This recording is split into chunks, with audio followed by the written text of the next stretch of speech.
Bismillahirrahmanirrahim. Assalamu alaikum. Eid Isar Mubarak to all of you who are watching us on PTV World. This is Omar Khalid, but we are on PTV World, of course, as I've just said in the beginning.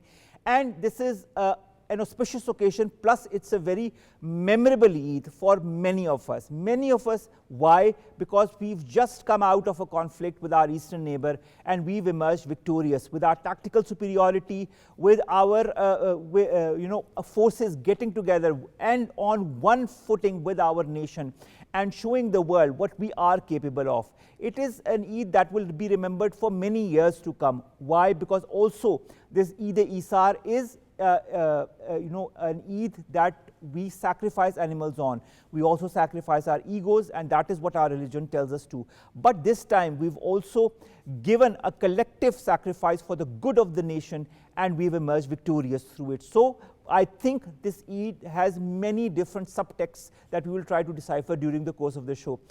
This program on this Eid is being dedicated to the people of our forces.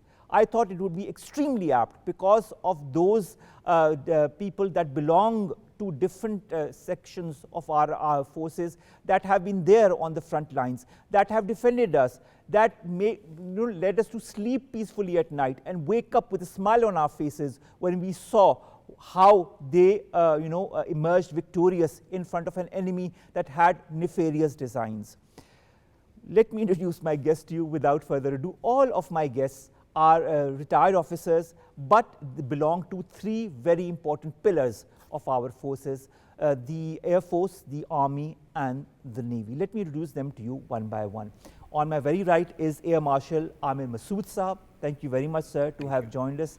And with him is his spouse, Dr. Iram Aamir. Dr. Saiba, it's the first time that we are meeting. Eid Isar Mubarak to you and to your loved ones. And thank you very much to have accepted our request to come to the show. Thank you.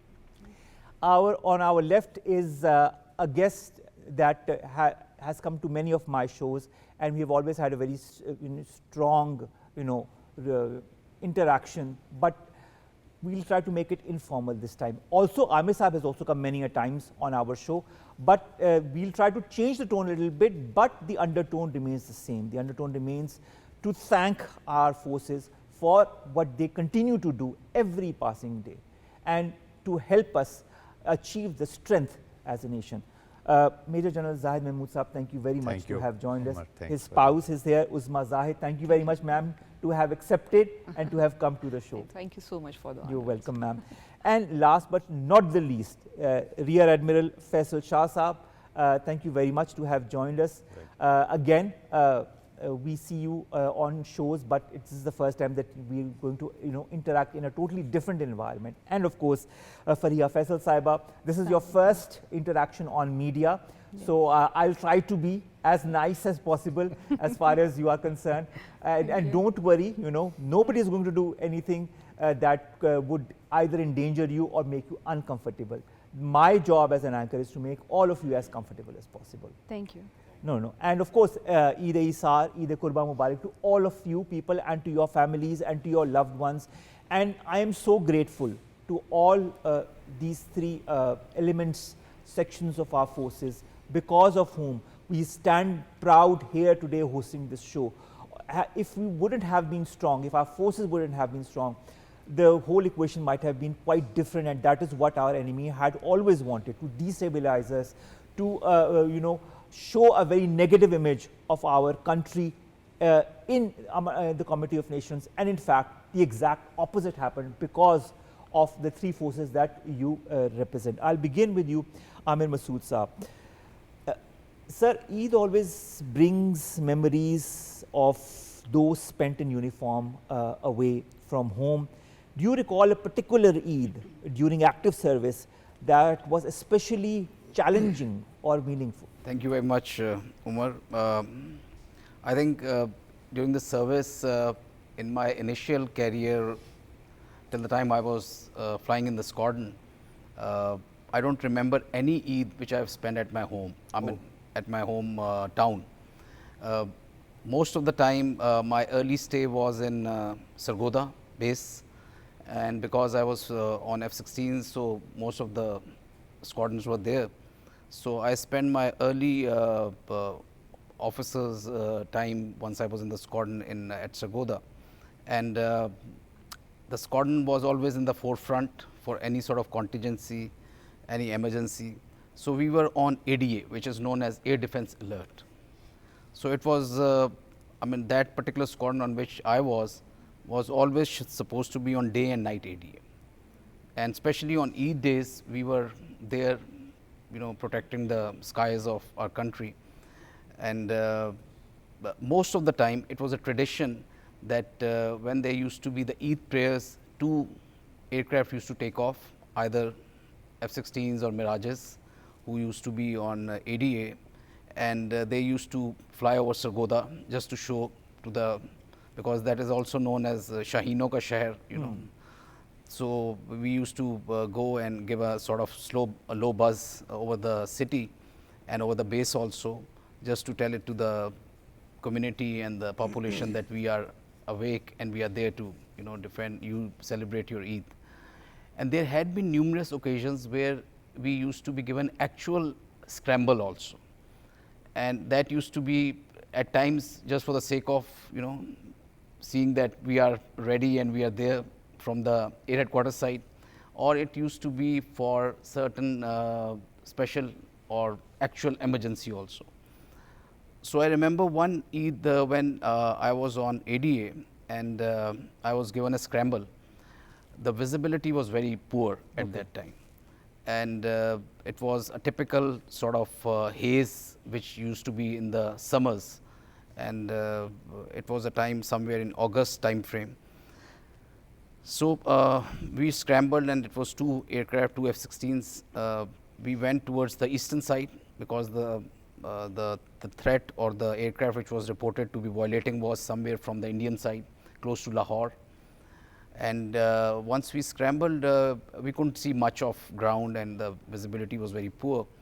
So on F-16s, you have got a radar, you lock on that, the target, and once we locked the target, my number 2 was also having only 1 blip, and I was having also 1 blip. That meant that there's only a single aircraft which is violating the space.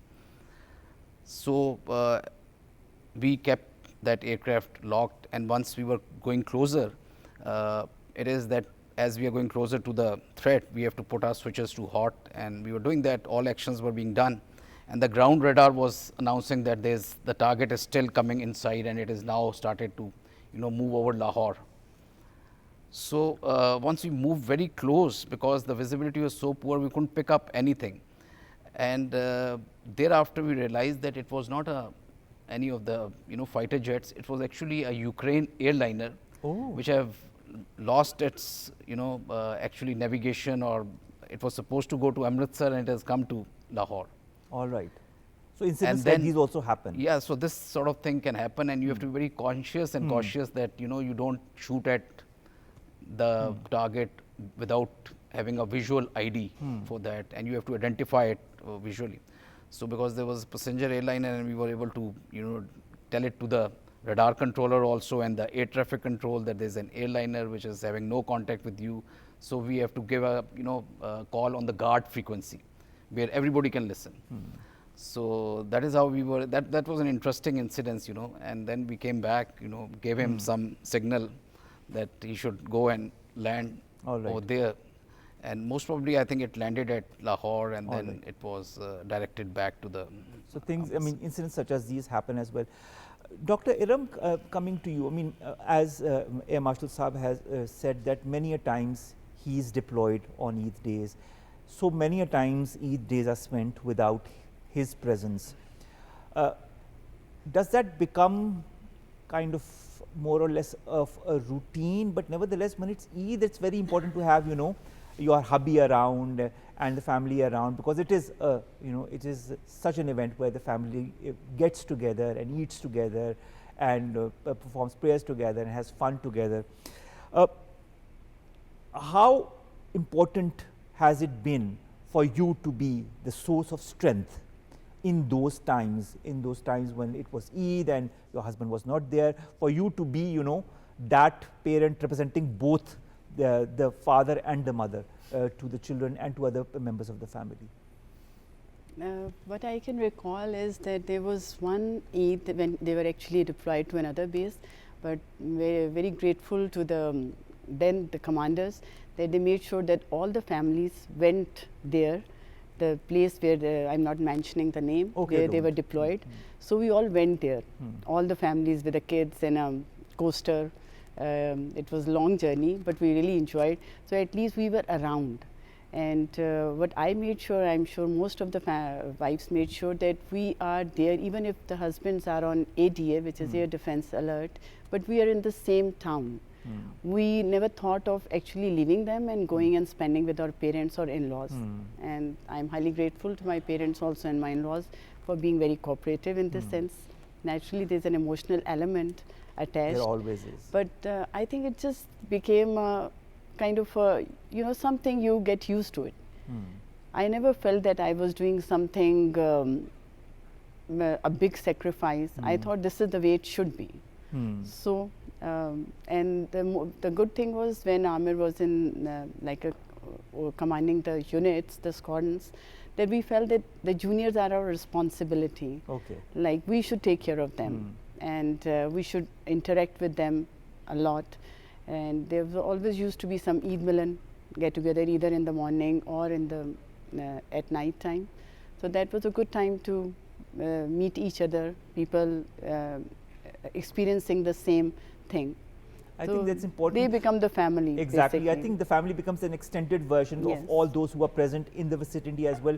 You people kind of make yourselves into a whole family unit. I've seen that many a times in different situations. I've got family who's in the army and in the forces as well. And whenever I've gone where they've been stationed, I always see that camaraderie amongst those who are living in the same vicinity. And that is extremely important, I think, in all times, whether it be when the husbands are on active duty or even otherwise. I think it creates a bond in that circle that is difficult to break, let's put it that way. Major General Saab, coming to you. Have you also witnessed incidents like Air Marshal Saab was saying on Eid? Because Eid is, I mean, I've always seen Eid and my parents being there, but I've heard from my extended family as well how they are not there or they have to go to X, Y, Z places because of certain emergencies as well. Has that occurred to you? Has that occurred to you on a regular basis when you were in service? Is there a particular experience that you'd like to share with us? Thank you very much, Omar, for the invite, and Eid Mubarak to you and Eid Mubarak to whole nation, because this time this Eid has a lot of national pride attached to it. A lot of significance. Yes, it's a lot of significance.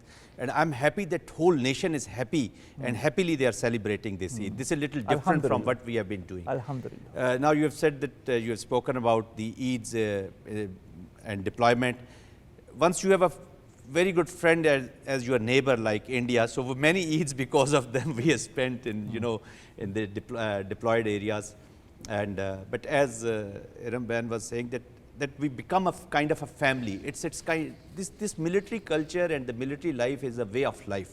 So it is little beyond a functioning of a department maybe or some institution.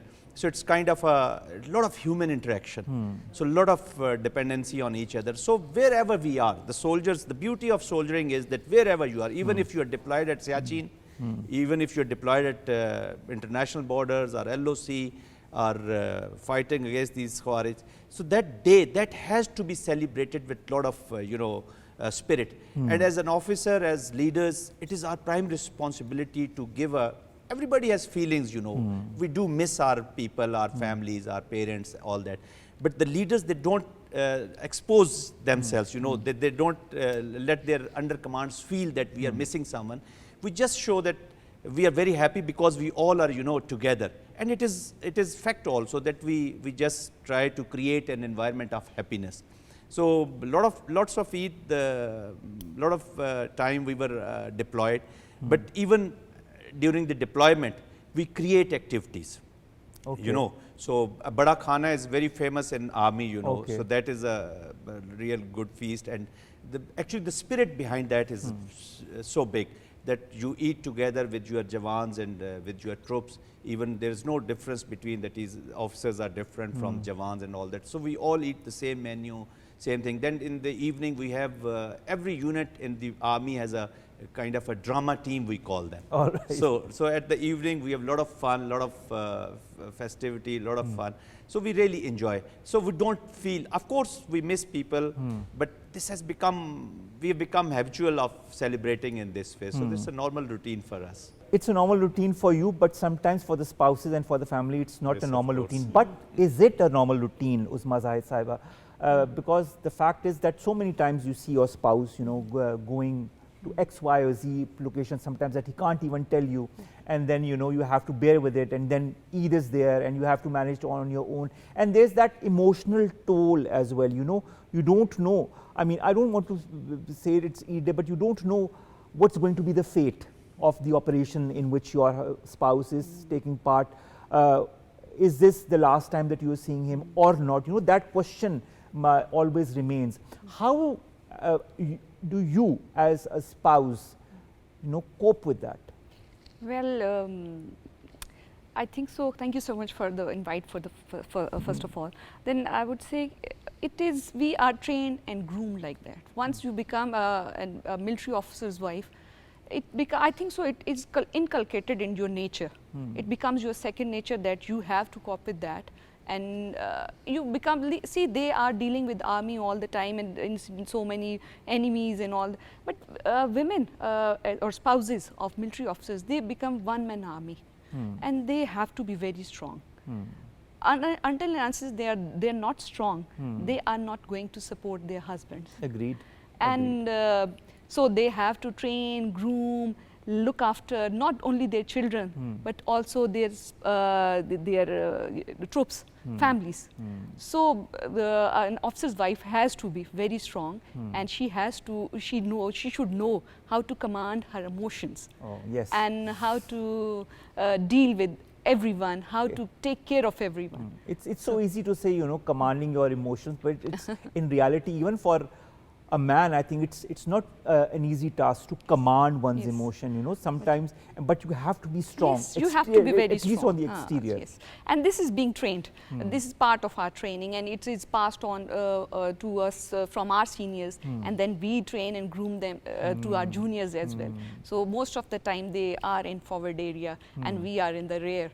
So we have to be very good with our emotions. Okay. And we should be the master of our emotions. You have to be the masters of your emotion. You were saying you have to be not in the front but in the rear. Yes. And from that I go to the rear, Admiral Faisal Shah Sahab. Sir, the Navy is something that, you know, I haven't really had an experience of being on a naval vessel, but I'd love to one day. I hope I get the experience. And one thing I'd really like to be on is a submarine one of these days, to get that experience. I've heard it's a very difficult one.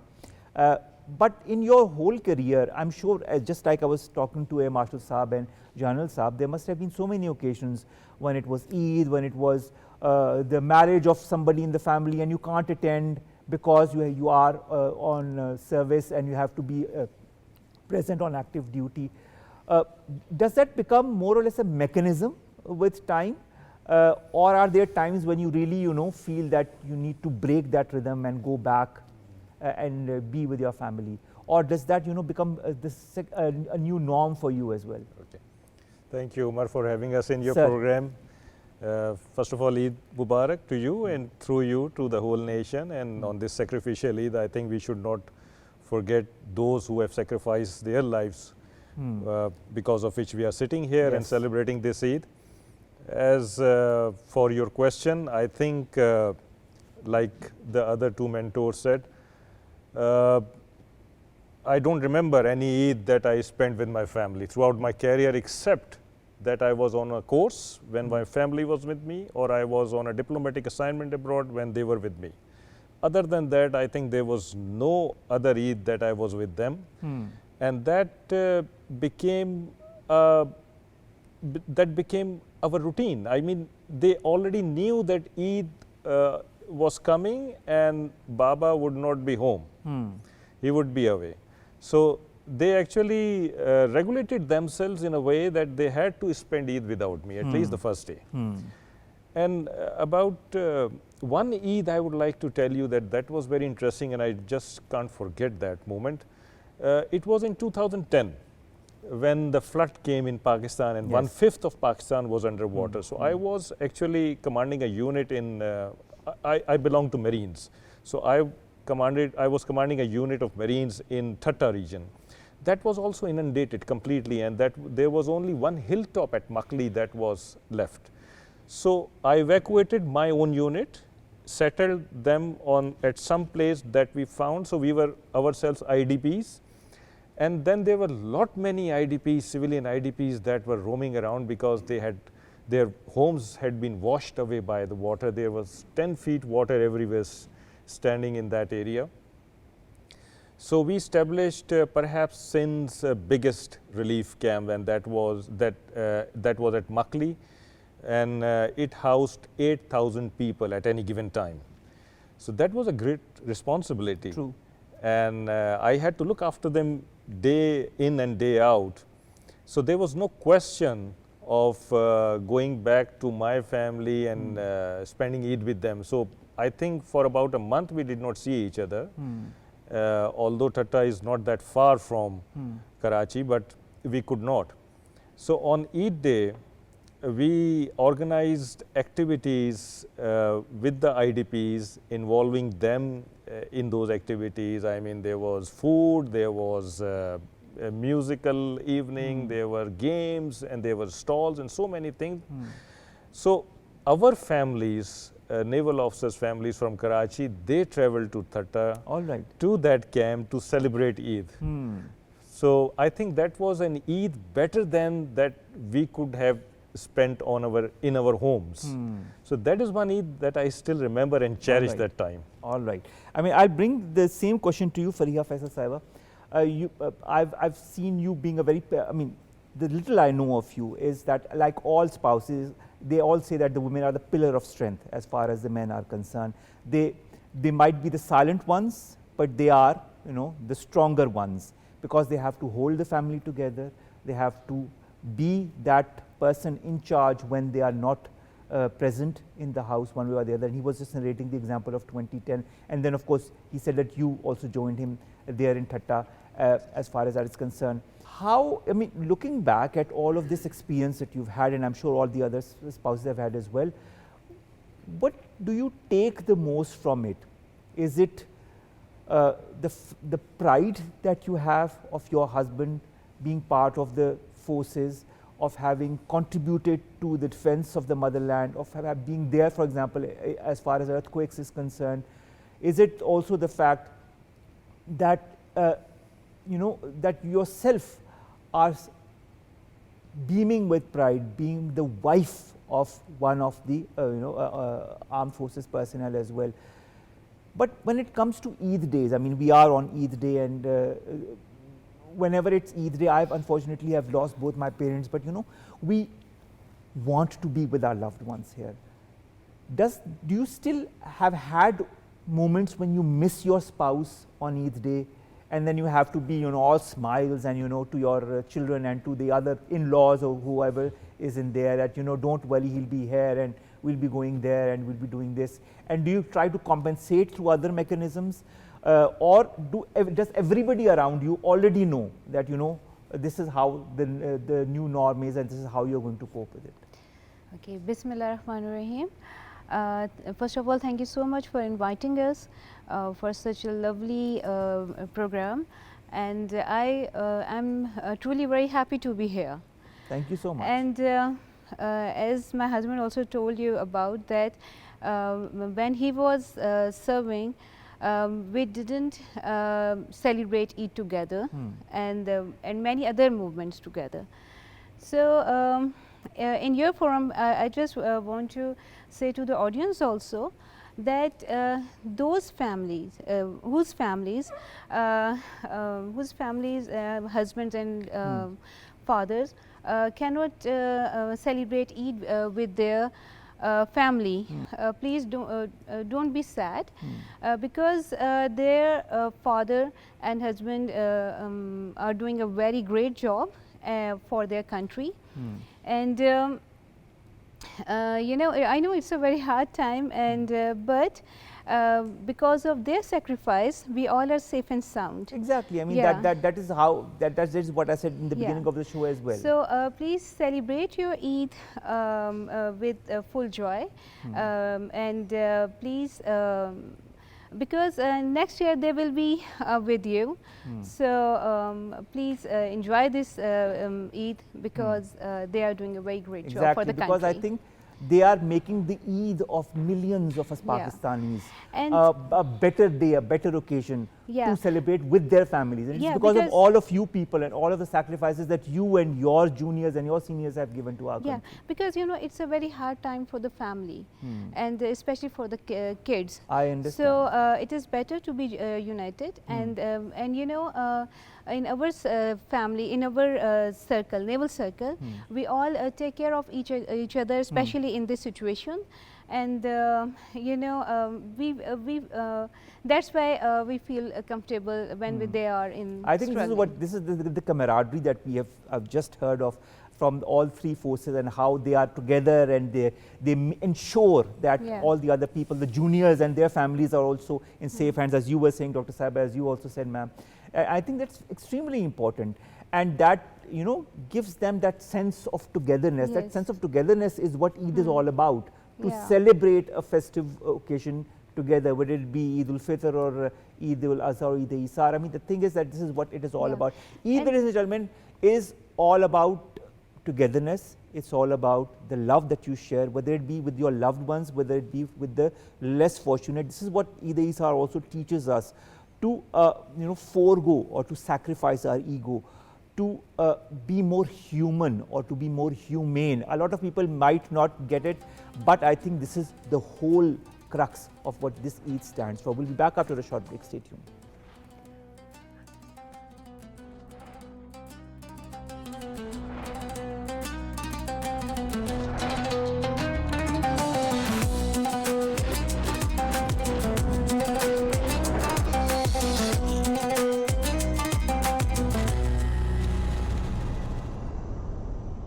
Eid al-Isar Mubarak to all of you watching. Who've just joined in. This is PTE World. I'm Omar Khalid, and we are celebrating Eid al-Isar, Eid al-Qurba, Eid al-Adha with the representatives from all the three forces, the Air Force, the Army and the Navy. I thought it was extremely apt under the current situation and how Pakistan has emerged victorious as a result of Operation Bunyan Marsoos and Marka-e-Haq. We, of course, as I said in the very beginning, have been joined by representatives from three different forces, and we are going to move towards a more lighter, a more fun part of the show, let's put it that way.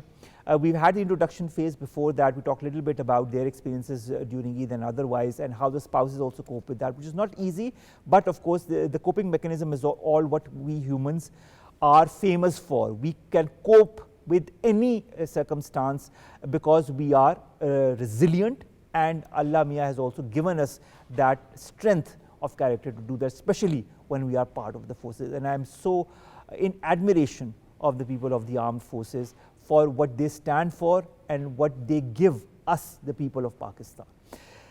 Let's begin with our first game, should I put it, or question answer session. I'll begin with Air Marshal Saab. Air Marshal Saab, and of course General Saab as well as Rear Admiral Saab, what we are going to do is, this is a quote. I'm going to say a quote. You will have to tell me who said this. All right? Who, I will give you options. I will give you if you don't know, but I'm sure a majority of you will know. But if you don't, I'll give you 4 options, and you decide on which is the right option, and then we'll see who gets the most answers correct during the whole course of this part of the show. Air Marshal Saab, who is the speaker behind this quote? Quote unquote. I do not believe in taking the right decision. I take a decision and make it right. You want me to give you the options? Allama Iqbal, Quaid-e-Azam, Zulfikar Ali Bhutto.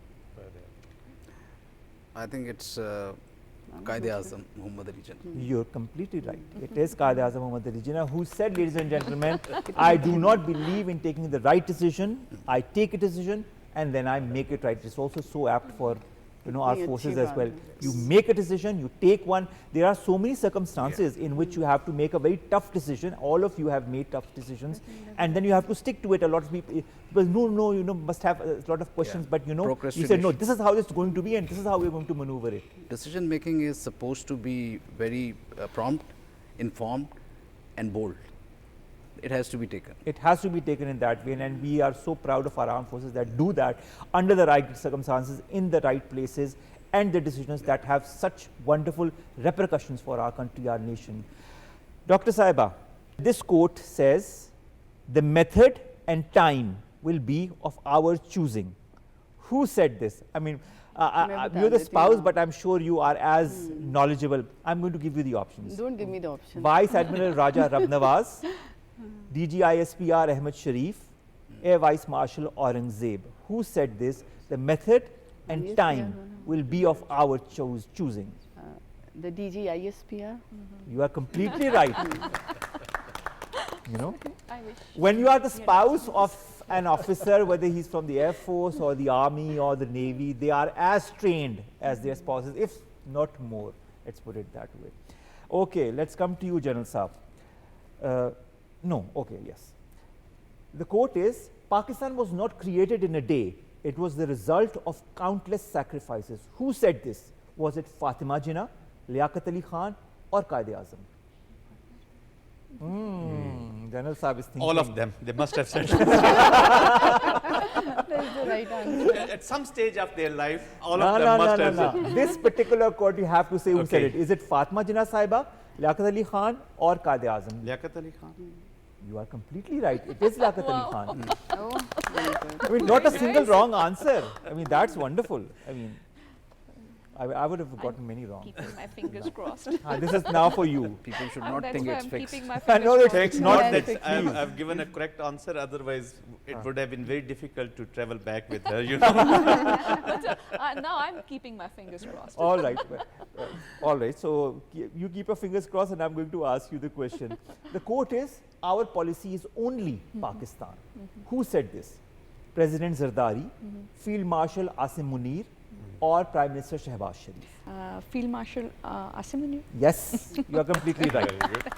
So I think both of you are going to travel very safely Very now. safe. huh? Now it's the safe travel. I'll come to you now, Fareeha Sahiba. The quote is, weakening the armed forces is equivalent to weakening Pakistan. Who said this? Field Marshal Ayub Khan, Field Marshal Asim Munir, or General Bajwa? I think it's Field Marshal Asif Munir. You are completely right again. Yeah, thank you. Okay, ma'am, I am coming to you. Now you just wait for our response. I mean, this is a very And very I famous. appreciated his wife on this. So DGI. should I do have Ahmed DGIS? Sharif. She didn't even have to. Because I talked to his wife and I told her that I'm really impressed at the way he dressed. I remember that, and I think a lot of people across the border also remembered this quote Yes. very well, and whether they admitted to it or not. All right, ma'am, coming to you. You can imprison a man, but not an idea. Who said this? Was it Qaid-e-Azam? Was it Zulfikar Ali Bhutto? Or was it Allama Iqbal? I'll repeat the quote. You can imprison a man, but not an idea. I think it's Zulfikar Ali Bhutto. You are completely right. It is he who said that. Thank you. Because he was in prison. Okay, next question to you, Rehman Saab. There is no power on earth that can undo Pakistan. I know even the answer to it before it. Okay. Think 100 times before you take a decision, but once a decision is taken, stand by it as a man. Who said it? I mean, do I need to give you the options? Allama Iqbal, Zulfikar Ali Bhutto, Qaid-e-Azam. Qaid-e-Azam. Qaid-e-Azam, exactly. History remembers the brave, not the loud. Who said this? Qaid-e-Azam, our Prime Minister Shehbaz Sharif, or Field Marshal Asim Munir? Field Marshal Asim Munir. Right. Please don't say it. Faith, unity, discipline, this is our guiding light. Who said this? Quaid-e-Azam, Allama Iqbal or Liaquat Ali Khan? Quaid-e-Azam, very right. 2 more questions to go. Rear Admiral Sahab, he who stands for truth and justice will always be remembered in history. Who said this? Was it Fatima Jinnah Sahiba, Quaid-e-Azam Muhammad Ali Jinnah or Liaquat Ali Khan? Fatima Jinnah? Fatima Jinnah, you are completely right. Okay, the last question comes to you, Marshal Sahab. Oh, this is also easy. I don't know whether it will be easy or not, but anyways. A pen in the hand of a wise man can silence 1,000 guns. Who said this? Was it Faiz Ahmed Faiz, Allama Iqbal or Ahmed Faraz? I think it should be Faiz Ahmed Faiz or Faraz. It should be out of No, them. you can give us one option. Yes, Faraz. Faraz. It was Ahmed Faraz who said this.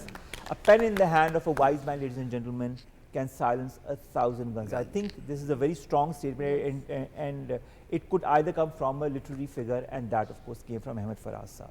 This was our first round of informal question answer sessions, but I thought it was interesting because it also educates at the same time, informs and educates, and this is what our channel is all about. Educating and informing and telling the right things, in this day of misinformation, disinformation, and we've seen so much of that from across the border that, sometimes most of it was making us laugh. And this is what I'd like before we go to the next stage, I just wanted to understand, when all of you were watching, the Indian media and all that they were saying, I remember one particular thing in which one of the reporters was saying, do you see that tree? This tree is so big that 2 terrorists can hide in its trunk. You really have to have a vivid imagination and think as if you're directing a film, or to think in those terms. And then the sheer falsehood of the stories that they portrayed during the entire time, from the false flag operation till such time that we responded and how we responded. And then most of them were silenced, but even then they would try to do one way or the other. The role, Indian media versus Pakistani media. You were telling me before the show, you said that there was one report, you were particularly talking to me about a report by one international news network that also praised Pakistani media for the way it discussed the whole incident, Marka-e-Haq, Operation Bunyaan-e-Marsoos, and all that ensued after the Pahalgam false flag operation. How important is the role of media, even from a forces point of view? Extremely important. I think media is going to be a very essential element in any future warfare or any sort of contingency or any sort of building of narrative. So media or info operations will have to be an integral part of any operations which we carry out kinetically or non-kinetic. Last time I remember I was in service once, we had the Swift retort during the Pulwama, and one thing which we missed was the integration of media after we have taken 2 aircrafts down and we have won the battle, but Indian media was too proactive, I would say. It was all based on lie and deceit, there is no doubt about that. And they were saying that Abhinandan has shot one F-16, which was never there. Until today, Abhinandan has not accepted that he has ever shot any aircraft. The only statement he gave was that he took off and there was jamming and you couldn't hear the radar call, and the next time he was ejecting out of the aircraft after being shot by a missile. So that they build up that complete story, Bollywood story of, but still post Pulwama, Modi was able to win elections, and that was because of the media and proactiveness of the media. So I personally felt that last time as compared to the last time, this time the media has played a very active role, rather a proactive role. There had been a lot of integration of media in the real-time operations which were going on, and not only that, they have been proactive, they have been very rational, and logical also as compared to the Indian media. As you said, that according to the Indian media, on the very second day they have taken over Lahore and myself and you both were dead or something like that, you know. So this sort of story they have been able to build. But sooner we were able to respond, their tone started to go down. And over a period of time, I think the international media and the international players and the power brokers, they have also realized that the Indian media is very irrational. They play more of a stories of Tom Clancy novel or some Bollywood, you know, type of movies. And they are not also very honest in their claims also. Whereas if you remember whatever Pakistan has claimed, last time also, I mean, we didn't claim the helicopter, which was shot by their own, because, and none of the person from the Air Force media or from the national media claimed that. And this time also, what we have claimed, I personally think that it is rational as well as everything is truth, you know, based on facts. There could be some more aircraft which they have shot themselves, but it can't be lesser than. But you know, the even number recently, they've more or less, they are now slowly and steadily admitting to it, but they are still not admitting to the number of aircrafts that were down. But this is a whole lot of discussion. We've got so many things, ladies and gentlemen, to talk about during this couple of hours or minutes that we have with these very, very eminent guests and their spouses. I think the spouses, for me, are even more important than the forces personnel, because they have so many stories to tell, and we might try to extract some of those.